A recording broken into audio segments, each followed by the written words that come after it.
He went for a little walk. You should have seen his face. The fourth season of Stranger Things seems to have been the comeback story that audiences have been waiting for.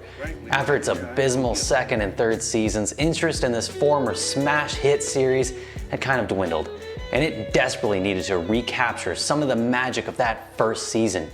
And I think it's safe to say that it just about did that, with this latest season bringing solid additions to the cast, engaging storylines, mystery, intrigue, and a great soundtrack. However, there is one thing that I believe set season 4 apart from all the rest, and that was its villain, Vecna.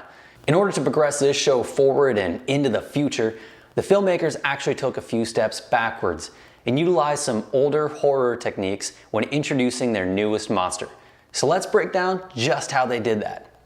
Season 1 used the more modern technique in horror films of keeping the monster, the Demogorgon, surrounded completely in mystery.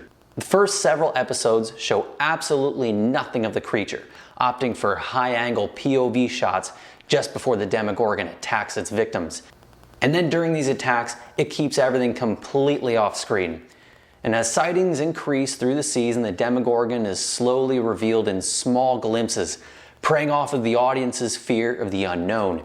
This technique of keeping the monster off screen as much as possible and including its POVs wasn't invented by Steven Spielberg, but it was definitely popularized by his 1975 masterpiece Jaws, and that revolutionized how horror and monster flicks were photographed.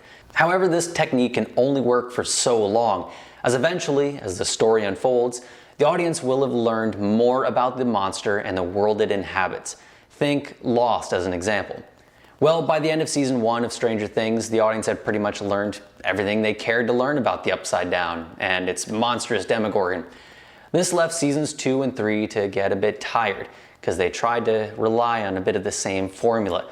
But this time, that fearful unknown of the Upside Down is now turned to just another place the characters can vacation to. So season 4 needed to change that approach, and in going back to the style of classic monster films, it found that winning formula. So previous to Jaws, monster films relied heavily on practical effects for makeup department to really shock their audiences. They wanted to capitalize on this, so they would feature their monsters prominently, giving them frightening introductions with lots of close-up shots and dramatic lighting. This is really the first time since season 1 that we're going back to the world of prosthetics, where we're actually having someone in a suit performing on the stage. So now let's look at Vecna's introduction. With its slow build to his reveal, the inspiration is clear. This lighting design is brilliant, first casting a long shadow down the hall before he steps into frame silhouetted.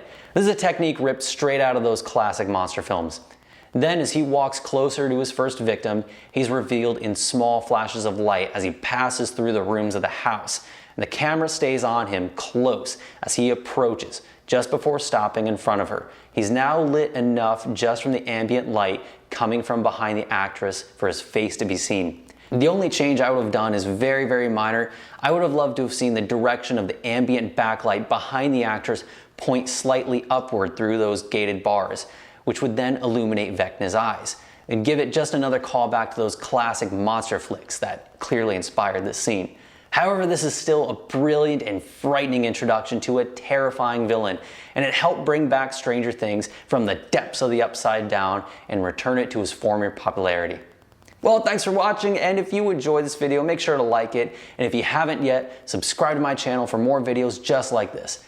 Hey, it's always a pleasure getting to hear from you, so let me know in the comments, what did you think of Stranger Things Season 4? Frankly, my dear, I don't give a damn.